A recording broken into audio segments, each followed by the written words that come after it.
सोचो, अगर हमें 15 सालों के लिए बिना बिजली के रहना पड़े तो हमारी जिंदगी कैसी होगी। क्या हम इंसान बिना बिजली के सरवाइव कर पाएंगे या फिर मारे जाएंगे। चलिए जानते हैं। तो कहानी की शुरुआत कुछ पुराने दिनों के शिकागो में होती है, जहाँ सभी इंसानों के पास इलेक्ट्रिसिटी थी। यहाँ पर हम एक चार्ली नाम की बच्ची को देखते हैं जो कार्टून देख रही थी। वहीं उसका छोटा भाई डैनी आईपैड में गेम खेल रहा था और उनकी मॉम रेचल फोन पर किसी से बातें कर रही थी कि तभी उसका हस्बैंड बेन घबराता हुआ घर आता है और उन्हें बताता है कि उनके पास ज्यादा टाइम नहीं है। जिस पर रेचल उससे पूछती है कि तुम किस बारे में बात कर रहे हो। अचानक यहाँ बेन के घर में लाइट्स ब्लिंक होने लगती है और उसके लैपटॉप में भी कुछ फाइल्स डाउनलोड होने लगती है, जो अगले ही सेकंड में 100% डाउनलोड भी हो जाती हैं। जिसके बाद वो अपने लैपटॉप से यूएसबी निकालकर उसे एक मेटल के लॉकेट में लगाने लगता है। वहीं दूसरी ओर हाईवे पर माइल्स और उसका दोस्त अपनी कार से निकलते हैं, जहाँ उनके पीछे रुकी हुई गाड़ियों की लाइन लगी हुई थी, जिनकी हेडलाइट्स भी एक के बाद एक अपने आप बंद हो रही थी। आसमान में प्लेन्स भी इधर उधर क्रैश होने लगे थे, जमीन पर ट्रांसफार्मर्स फटने लगे थे और यहाँ तक कि विलीस टावर भी एकदम काला पड़ चुका था। इसके बाद हम धरती को अंतरिक्ष से देखते हैं, जहाँ धीरे धीरे धरती से बिजली गायब होती हुई नजर आ रही थी। अंधेरा यूएसए के नॉर्थ से होते हुए ईस्ट और साउथ में फैलता चला जा रहा था और चारों तरफ ऐसा समा हो गया था कि बिल्कुल कैंडल लाइट डिनर का माहौल था। लेकिन आज की जनरेशन यानी कि जेन जी के लिए इंटरनेट ना होने का मतलब है कयामत का आ जाना। इसके बाद हमें एक स्टोरी सुनाई जाती है, जिससे हमें पता चलता है कि उस ब्लैकआउट डे को 15 साल से ज्यादा हो गए हैं। ब्लैकआउट डे के बाद इलेक्ट्रिसिटी वापस आई ही नहीं, जिस वजह से इलेक्ट्रिसिटी से चलने वाली सभी चीजें बेकार हो गई थी। यहाँ तक कि लोगों के कार इंजन, जेट टर्बाइन्स और जरा जरा सी बैटरीज भी बिल्कुल खराब हो गई थी। इन सब चीजों की वजह से बड़े पैमाने पर सभी के हालात बहुत खराब हुए। बीमारी बढ़ी लेकिन दवाइयाँ नहीं मिली, आग लगी लेकिन आग बुझाने वाली गाड़ियाँ नहीं थी, फैक्ट्रीज थी लेकिन वहाँ खाने के लिए कुछ नहीं था और सभी लोग हाथ से काम कर रहे थे। जिसके बाद जल्द ही सरकारें गिरने लगी और मिलिटियाज बढ़ने लगी थी। ब्लैकआउट के बाद यूनाइटेड स्टेट्स 6 भागों में बंट चुका था, जो कि the Monroe republic, the Georgia federation, the plains nation, Texas, the California commonwealth और बाकी बंजर जमीन थी। इन सभी शहरों के ऐसे हालात को देखकर ज्यादातर लोग यहाँ से कहीं और शिफ्ट हो चुके थे, जिनमें से एक बैन और उसकी फैमिली भी थी, क्योंकि वो वहाँ के विलेज एरिया में रहने लगे थे, जो कि द मोनरो रिपब्लिक एक पीसफुल कॉलोनी थी, जहाँ कुछ 100 लोग जाकर बस गए थे। यहाँ हमें पता चलता है कि बेन की वाइफ का कुछ साल पहले ही देहांत हो गया था और अब वो एक ब्रिटिश मेडिकल डॉक्टर मैगी को डेट कर रहा था। उसके बच्चे डैनी और चार्ली भी अब बड़े हो चुके हैं, लेकिन डैनी को अकेले रहना ज्यादा पसंद है, क्योंकि वो अस्थमा की बीमारी से गुजर रहा है। ऐसे ही एक दिन चार्ली अपने भाई के साथ जंगल में जाती है, जहाँ उन्हें एक एबेंडन वैन दिखती है। चार्ली उसके अंदर जाती है और वहाँ उसे एक मिनी फ्रिज मिलता है, जिसे देखकर उसे अपने बचपन की याद आने लगती है, जब ब्लैकआउट डे के बाद उसके मॉम डैड ने उसे वो पिघली हुई आइसक्रीम दी थी, क्योंकि वो उस वक्त की आखिरी आइसक्रीम थी। एक दिन जब चार्ली हर दिन की तरह जंगल में एक चक्कर लगाने जाती है, तब मोनरो मिलिटिया, जो कि मोनरो रिपब्लिक की मिलिट्री फोर्स है, वो कॉलोनी के अंदर आते ही धावा बोल देती है। मिलिटिया की कलाई पर एक टैटू गुदा हुआ था, जो कि मोनरो रिपब्लिक के मेंबर्स का सिंबल था, जिससे उन्हें पहचाना जा सकता था। अब क्योंकि ये मोनरो रिपब्लिक के सेटलमेंट का समय है, इसलिए वहाँ रहने वाले सभी लोगों को टैक्स के रूप में अपनी फसलें देना उनकी जिम्मेदारी है। हालांकि बेन जानता है कि ये टैक्स से कहीं ज्यादा है। बेन को लगता है कि उनके साथ कुछ बुरा होने वाला है, इसलिए वो अपने सबसे अच्छे दोस्त आरोन के पास जाता है और उसे वो लॉकेट दे देता है, जिसमें बेन ने मूवी के शुरू में वो यूएसबी लगाया था। बेन आरोन से कहता है कि चाहे कुछ भी हो जाए, तुम्हें इस लॉकेट को कुछ नहीं होने देना। तभी उस मिलिटिया ग्रुप का कैप्टन मेजर टॉम नेवेल वहाँ आ जाता है और बेन को अपने साथ चलने के लिए कहता है। वो उससे उसके भाई माइल्स के बारे में पूछता है, जिस पर बेन कहता है कि वो माइल्स से पिछले 15 सालों से नहीं मिला है। वहाँ मौजूद सभी लोग डर के मारे देखते हैं कि मिलिटिया ग्रुप अपने कदम वापस लेने लगता है कि अचानक वहाँ डैनी आकर उनकी ओर क्रॉसबो पॉइंट करता हुआ अपने डैड को ना ले जाने की धमकी देता है। बेन उसे शांत करने की कोशिश करता है, लेकिन इससे कोई फायदा नहीं होता और गलती से डैनी उन पर गोली चला देता है, जिससे वहाँ मौजूद एक दुश्मन मारा जाता है। ये देखकर एकदम से सभी लोग मिलिटिया पर हमला करना शुरू कर देते हैं, लेकिन इस लड़ाई में उनका कोई मुकाबला नहीं होता और कई लोग मिलिटिया द्वारा मारे जाते हैं, जिसमें टॉम और बाकी लोगों को छोड़ दिया जाता है। लेकिन मिलिटिया ने डैनी को बंदी बना लिया था। कुछ देर बाद जब चार्ली वापस अपने घर आती है, तो यहाँ वो अपने डैड को खून में लथपथ पाती है, जहाँ वो अपनी आखिरी सांसें ले रहा था। वो उसे बताता है कि डैनी को मिलिटिया के लोग किडनैप करके ले गए हैं और अब उन लोगों की आखिरी उम्मीद सिर्फ माइल्स ही है, जो शिकागो में कहीं रह रहा है। चार्ली रोते हुए अपने डैड को बचाने की कोशिश करती है, लेकिन बेन मरने से पहले उसे अंकल माइल्स को ढूंढने के लिए कहता है, जिसके बाद उसकी मौत हो जाती है। अपने डैड के ऐसे मरने से चार्ली पूरी तरह टूट चुकी थी, लेकिन उसके पास शोक मनाने तक का टाइम नहीं था। वो अपना सामान पैक करती है और अकेले बाहर निकलने के लिए तैयार हो जाती है, लेकिन मैगी और आरॉन उसे अकेले नहीं जाने देते, जिसके बाद वो खुद उसके साथ जाने को तैयार हो जाते हैं, जो चार्ली को बिल्कुल पसंद नहीं आता। इसके बाद तीनों खतरनाक रास्तों से होते हुए पूरे दिन सफर करते हैं, जिससे तीनों के बीच बॉन्ड और भी ज्यादा मजबूत हो जाता है। अगले दिन चार्ली जब पानी लेने के लिए झरने के पास जाती है तो उसे एक नेट नाम का लड़का दिखता है, जिसे देखकर वो वहीं रुक जाती है। अब क्योंकि पूरी दुनिया ब्लैकआउट में चली गई थी, इसलिए तब के बाद से हर इंसान को पहली बार में देखकर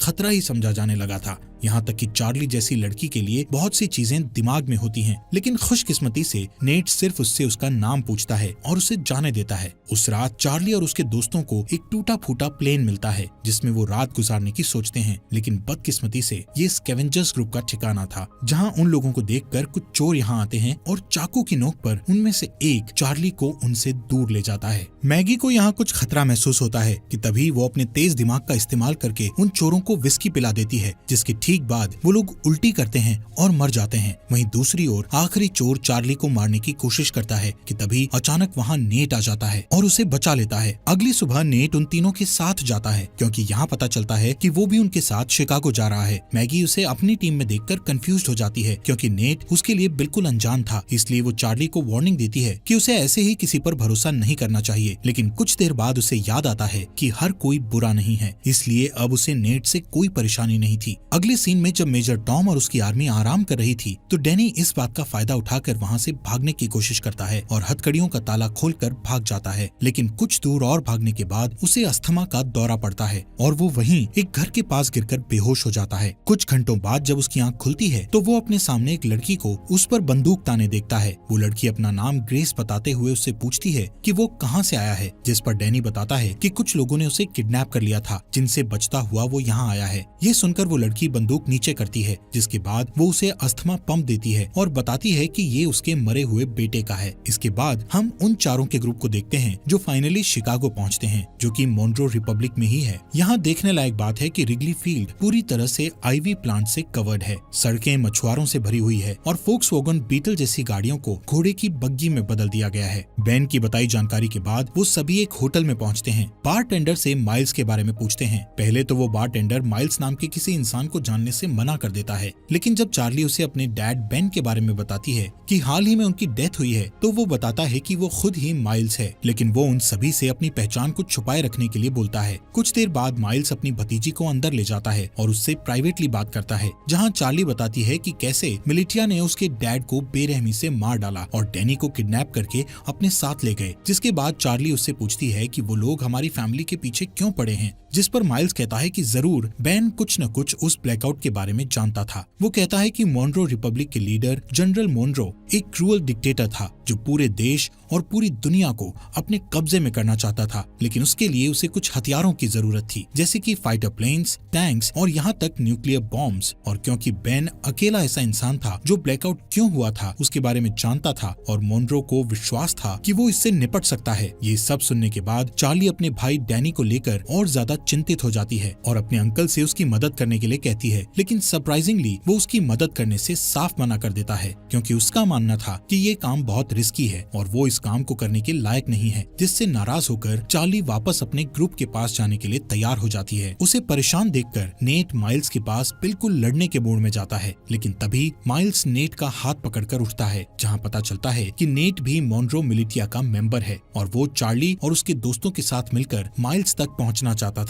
ये जानकर हर कोई हैरान हो जाता है, लेकिन इससे पहले कि वो कुछ कर पाते नेट वहाँ से भाग जाता है। अब मिलिटिया को उनकी लोकेशन का पता होने के बावजूद भी माइल्स अपनी जगह को छोड़ने से मना कर देता है, क्योंकि उसका मानना था कि वो अकेला ही पूरी फौज का सामना कर सकता है। चार्ली और बाकी लोग भी माइल्स की मदद करने को तैयार थे, लेकिन माइल्स गुस्से में उन पर चिल्लाते हुए उन्हें यहाँ से दूर जाने के लिए कहता है। कुछ ही देर बाद नेट अपने साथ बहुत सारे आर्मी सेना को लेकर माइल्स से लड़ने आता है, लेकिन इतने सैनिक होने के बावजूद भी माइल्स सभी से बड़ी सफाई से तलवारों का इस्तेमाल करके लड़ता है और एक एक करके सबको मार देता है, जिसके बाद वहाँ चार्ली और उसके दोस्त वापस आ जाते हैं और माइल्स के साथ लड़ाई में शामिल हो जाते हैं। इसी बीच मिलिटिया का एक आदमी चार्ली को जान से मारने की कोशिश करता है, लेकिन अचानक से तभी नेट आकर उस आदमी को मार गिराता है। थोड़ी ही देर बाद माइल्स मिलिटिया के कैप्टन को जान से मारकर लड़ाई खत्म करता है, जिसके बाद वो चार्ली और बाकी लोगों के साथ डैनी को ढूंढने के लिए निकल जाता है, जो सुनकर भी सभी काफी खुश होते हैं। कुछ देर बाद माइल्स को अचानक से उस ब्लैकआउट डे का एक फ्लैशबैक याद आता है और यहाँ से सीन फ्लैशबैक में जाता है, जहाँ सारी दुनिया में अचानक अंधेरा छा जाने के बाद वो अपने दोस्त के साथ कार से बाहर निकलता है और अपने दोस्त के साथ मरीन कॉर्प्स बेस में जाता है, जहाँ हमें पता चलता है कि ये दोनों मरीन पुलिस हैं। यहाँ अंदर जाने के लिए उन्हें अपने हाथ पर बना वो एम नाम का टैटू दिखता है, जिससे पता चलता है कि माइल्स का दोस्त, जिसका नाम सेबेस्टियन मॉनरो है और वो इस समय मॉनरो रिपब्लिक का लीडर भी है। वहीं दूसरी ओर मेजर टॉम और उसके आदमी डैनी के फुटप्रिंट्स का पीछा करते हुए ग्रेस के घर तक पहुँचते हैं। डरी हुई ग्रेस डैनी को बचाने की कोशिश करती है, लेकिन जैसे ही टॉम उसे जान से मारने की धमकी देता है तभी वो पीछे हटती है और टॉम उसके घर में घुसकर डैनी को पकड़ लेता है। उनके जाने के बाद ग्रेस चुपके से बेसमेंट में जाती है और एक लॉकेट निकालती है जो बिल्कुल आरॉन के लॉकेट जैसा था। जैसे ही वो उसे दबाती है तो अचानक से कमरे में बल्ब चालू हो जाता है। इसके बाद ग्रेस उस लॉकेट को कंप्यूटर में लगाती है और किसी से चैट करना शुरू कर देती है। दूसरी तरफ जो ग्रेस से चैट कर रहा था वो बहुत खुश था कि मिलिटिया को उनके छुपे हुए राज के बारे में नहीं पता चला। यहाँ प्रेजेंट में माइल्स ग्रुप को अपने साथ ही रखता है, जो कि अपनी एक पुरानी साथी को ढूंढ रहा है जिसका नाम नोरा है, जो एक्सप्लोजिव्स बनाने में माहिर है। माइल्स चार्ली को बताता है कि अगर उन्हें डैनी को बचाना है तो उन्हें नोरा जैसे तेज फाइटर की जरूरत पड़ेगी। यहाँ टैवर्न में अचानक उनके ऊपर कुछ दुश्मन हमला कर देते हैं, लेकिन इस बार भी माइल्स सबको हरा देता है। तभी वो एक आदमी को पकड़ता है और उसका गला घोटते हुए नोरा की लोकेशन पूछता है। यहाँ हमें पता चलता है कि नोरा को भी मिलिटिया ने पकड़ रखा है और इस समय वो मिलिटिया में एक नौकर बनकर रह रही है। उस रात माइल्स अकेले ही बाहर जाने का फैसला करता है, ये कहते हुए कि वहाँ जाना खतरे से खाली नहीं है। जिसके बाद वो रेडी होकर बाकी ग्रुप के लोगों को लॉवेल इंडियाना में अगले 2 वीक बाद मिलने के लिए कहता है। हालांकि अगली सुबह जब मैगी और आरॉन जागते हैं तो उन्हें पता चलता है कि जिद्दी चार्ली भी माइल्स के साथ निकल गई है, जो चीज उन्हें बिल्कुल अच्छी नहीं लगती। अब उनके पास कोई चारा नहीं बचा था, इसलिए आरॉन मैगी को लॉकेट देता है जो कि बेन ने उसे दिया था। वो ये भी बताता है कि बेन ने उन्हें ग्रैंड पार्क में एक लेडी से मिलने के लिए भी कहा था, जो और कोई नहीं बल्कि ग्रेस ही है। हालांकि दोनों अभी भी चार्ली को लेकर चिंतित हैं, लेकिन उन्हें लगता है कि वो ठीक हो जाएगी और इसके बदले वो ग्रेस को ढूंढने के लिए ग्रैंड पार्क जाने लगते हैं। ये दोनों ग्रेस को ढूंढने निकल जाते हैं, जहाँ इन्हें लगता है कि ग्रेस ही वो की हो सकती है जिससे अर्थ पर इलेक्ट्रिसिटी को वापस लाया जा सकता है। वहीं दूसरी ओर जब मेजर टॉम अपनी सेना को लीड करते हुए अपने अड्डे की ओर जा रहे थे कि तभी अचानक एक गोली चलने की आवाज सुनाई देती है, जो सुनते ही वो लोग अपना रास्ता बदलकर उस गन शॉट की आवाज का पीछा करते हैं, जिसका पीछा करते करते वो लोग एक छोटे से घर तक पहुंचते हैं, जहां इन्हें पता चलता है कि इस मोन्रो रिपब्लिक में आम इंसान अपने पर्सनल बंदूकें और गोला बारूद नहीं रख सकते। इसी वजह से सभी लोग क्रॉसबोज और दूसरे हथियारों का इस्तेमाल करते हैं। इसी के चलते मेजर टॉम उस घर के मालिक को धमकी देता है कि वो अपने घर के सभी हथियारों को उन्हें दे दे। उस आदमी को लगता है कि वो हथियार देने के बाद भी मारा जाएगा, इसलिए वो अपने घर से एक बंदूक निकालकर बाहर खड़े एक आदमी को गोली मार देता है कि तभी मेजर टॉम उस आदमी को गोली मारकर उड़ा देता है। इन सब चीजों के बाद हम वहीं डरे हुए डैनी को देखते हैं। अगले सीन में मिलिटिया के अड्डे पर हमें फॉर्मली जनरल मॉनरो से मिलवाया जाता है, जिसका हाथ इन सभी बुरी चीजों में है।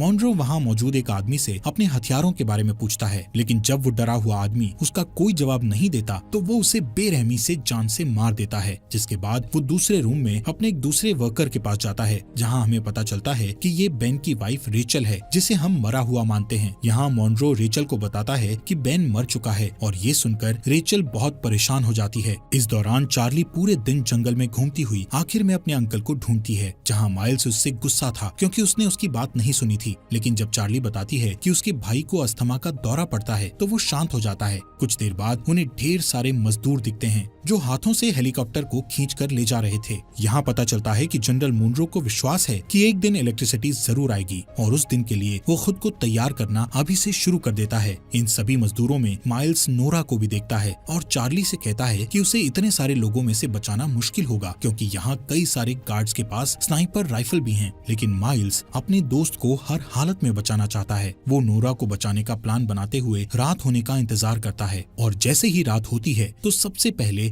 चार्ली डिस्ट्रैक्शन पैदा करती है और वहाँ मौजूद गार्ड्स को भगा देती है। फिर वो वहाँ गार्ड्स के पीछे छुप जाता है और आखिर में नोरा को बचाकर अपने साथ ले जाता है। लेकिन इस बात से नोरा नाराज हो जाती है क्योंकि वो खुद जानबूझकर कैदी बनी हुई थी, क्योंकि उसे उनकी राइफल चुरानी थी। उन स्नाइपर्स के पास ऐसे हथियार हैं जो आम तौर पर मिलना मुश्किल हैं। कुछ देर बाद माइल्स नोरा से कहता है कि उसे अपनी भतीजी को बचाने के लिए उसकी मदद चाहिए, जिसके लिए वो तुरंत मान जाती है। लेकिन इसके बदले वो उससे स्नाइपर्स से राइफल चुराने में मदद मांगती है। माइल्स को ये मुश्किल लगता है, लेकिन इस समय उसके पास नोरा की बात मानने के अलावा कोई चारा नहीं था। थोड़ी देर बाद वो तीनों पास की एक झोपड़ी में जाते हैं, जहाँ वो तीनों डैनी को बचाने की प्लानिंग करते हैं। बारूद का यूज करके नोरा एक टेम्पररी हथियार बनाती है, जिसका इस्तेमाल वो उन स्नाइपर्स वाले गार्ड को मारने के लिए करेंगे। लेकिन एक दिक्कत ये है कि इस हथियार का असर सिर्फ कुछ मीटर्स तक ही रहेगा, जिसका मतलब हुआ कि उनमें से किसी एक को गार्ड के पास जाकर उन्हें गोली मारनी होगी। वो लोग प्लान करते हैं कि माइल्स और नोरा आसानी से उनकी पकड़ में आ जाएंगे, लेकिन चार्ली उनका आखिरी ऑप्शन होगा। यहाँ से जाने से पहले माइल्स उनसे कहता है कि जैसे ही वो सभी गार्ड्स मर जाएंगे तो वो सभी पहरेदारों को निकाल लेंगे। कुछ ही देर बाद चार्ली अपने हथियार को स्लीव्स के अंदर छुपाती है और एक खोया हुआ इंसान होने का नाटक करती हुई पहरेदारों के पास जाती है, जिसके बाद वो तुरंत हथियार लेकर गार्ड्स के पास जाती है और तुरंत उन्हें मार देती है। इससे पहले कि बाकी गार्ड्स कुछ कर पाते, वहाँ नोरा और माइल्स आकर उन पर हमला कर देते हैं। इस लड़ाई के बाद जब वो लोग सभी मजदूरों को आजाद कर रहे थे तो नोरा ये रिवील करती है कि उसने अपने रेबल के लिए स्नाइपर चोरी की थी। वहाँ ग्रैंड पार्क में जब ग्रेस अपने कंप्यूटर पर टाइप कर रही होती है, तभी कोई आदमी उसके घर में घुसकर उसके सामने आता है। उस आदमी के पास भी सेम वही लॉकेट था जो उसकी टेजर स्टिक एनर्जी छोड़ रहा था। दूसरी ओर माइल्स नोरा को रेबल का साथ छोड़ने के लिए मनाने की पूरी कोशिश करता है, लेकिन वो मना कर देती है। यहाँ हमें पता चलता है कि पहले ये दोनों कपल थे, लेकिन ब्लैकआउट के बाद उन्हें ब्रेकअप करना पड़ा। ऐसे ही कुछ देर बाद वो दोनों रेबल के ठिकाने पर पहुंच जाते हैं, जहाँ उन्हें एक पादरी मिलता है। पादरी खुश था कि नोरा स्नाइपर गन लेकर आई है, लेकिन बुरी खबर ये थी कि उनकी सेना पर अभी भी लगातार हमला किया जा रहा है। जब ग्रुप ठिकाने पर पहुंचता है तो उन्हें अंदर कुछ घायल आदमी बैठे मिलते हैं। पादरी यहाँ ये भी बताता है कि इन सभी आदमियों में से एक आदमी गायब है, जो सुनकर माइल्स तुरंत सभी को ये जगह छोड़ने के लिए कहता है, क्योंकि उसका मानना है कि मिलिटिया उसके आदमियों से पूछताछ कर रही है और इस जगह से भागने का यही सही समय है। नोरा इस बात के लिए मान जाती है, लेकिन उससे 30 मिनट मांगती है, क्योंकि वो घायल आदमियों को ठीक करना चाहती थी। बदकिस्मती से उसका ये डिसीजन गलत साबित होता है, क्योंकि कुछ ही मिनटों के बाद कैप्टन एडम मिलिटिया के साथ दिखाई देता है। उन्हें कुछ देर रोकने के लिए माइल्स अपने बेस्ट शूटर को स्नाइपर के साथ ऊपर भेजता है और उसका ये प्लान काम करता है, क्योंकि ऊपर भेजा गया वो स्नाइपर मिलिटिया के कई लोगों को घायल कर देता है, जिससे उन्हें पीछे हटने पर मजबूर होना पड़ता है। इस लड़ाई के चलते रात हो जाती है। यहाँ बेसमेंट के अंदर माइल्स और बाकी लोग दीवार के सहारे एक सुरंग बनाने की कोशिश करते हैं ताकि एक तरफ से दूसरी तरफ जा सकें, लेकिन उनका ये प्लान पूरी तरह से फेल हो जाता है, क्योंकि दीवार में सुरंग खोदते समय दीवार गिरने लगती है और माइल्स उस गड्ढे में गिर जाता है, जिससे उनकी पूरी मेहनत खराब हो जाती है। ठीक इसके बाद छत पर बैठे स्नाइपर की मौत हो जाती है, जिसके बाद कैप्टन एडम और उसके लोग बेसमेंट में घुस जाते हैं। लेकिन माइल्स, जो बहुत बढ़िया तलवारबाज है, वो कुछ आदमियों को नीचे गिराता है और एडम को बंदी बना लेता है। फिर वो उसे दूसरे रूम में बंद कर देता है और यहाँ से भागने के तरीके सोचने लगता है। यहाँ हैरानी की बात ये होती है कि एडम माइल्स को पहचान लेता है, जिससे कमरे में मौजूद सभी लोग हैरान रह जाते हैं।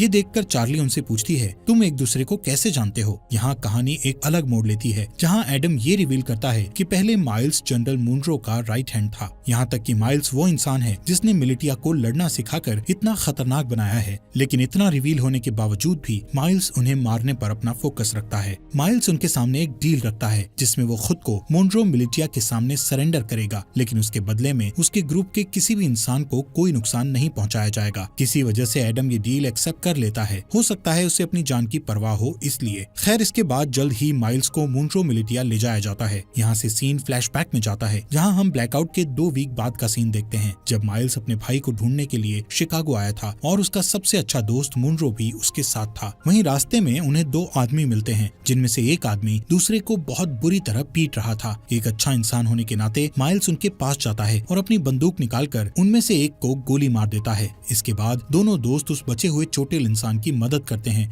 जो और कोई नहीं बल्कि कैप्टन एडम ही था, और इसीलिए वो आज तक माइल्स की इतनी रिस्पेक्ट करता है, क्योंकि उसने उसकी जान बचाई थी। यहाँ से सीन वापस प्रेजेंट में आता है। जैसे ही माइल्स मिलिटिया को अपनी जगह पर ले जा रहा था तो रास्ते में वो एक ब्रिज पार करते हैं, जहाँ अचानक से एक एक्सप्लोजन होता है, जिससे सभी लोग चौंक जाते हैं और इसी इसी दौरान नोरा और चार्ली माइल्स को उनसे बचा लेते हैं। वहाँ से जाने से पहले वो एक और एक्सप्लोजन करते हैं जिससे वो पकड़े न जाएं। वहीं दूसरी ओर मैगी और आरॉन जो ग्रेस को ढूंढने के मिशन पर हैं, आखिरकार वो उसके घर तक पहुंच जाते हैं, लेकिन उस घर में कोई भी नहीं था क्योंकि ग्रेस ने ये घर छोड़ दिया था। यहाँ आरॉन जो गूगल का एक पुराना एम्प्लॉय होने का दावा करता है और कहता है कि वो कंप्यूटर के बारे में बहुत कुछ जानता है। इसके बाद वो बेसमेंट में जाता है जहाँ उसे ग्रेस का कंप्यूटर रखा मिलता है, जिसे देखकर पता चलता है कि इसे हाल ही में बनाया गया था, जिससे पता चलता है कि यहाँ इलेक्ट्रिसिटी थी। हालांकि जब वो कई घंटों तक कंप्यूटर की जांच पड़ताल करता है तो उसे वहाँ कोई सुराग नहीं मिलता। आरॉन थक जाता है और ऊपर जाकर वो कंप्यूटर मैगी को दिखाता है। तभी उसका लॉकेट चमकने लगता है और पास में रखे हेडफोन में गाना बजना शुरू हो जाता है, जहाँ मैगी के आईफोन में जान सी आ जाती है, जिसकी वजह से वो कई सालों बाद अपने बच्चों को देखती है। दोस्तों, हमारे फॉक्स एक्सप्लेनर हिंदी चैनल को सब्सक्राइब करना मत भूलना। और ये रेवोल्यूशन वेब सीरीज आपको यहाँ तक कैसी लगी, इस सीरीज के नेक्स्ट एपिसोड लाएं या नहीं, कमेंट बॉक्स में हमें जरूर बताएं।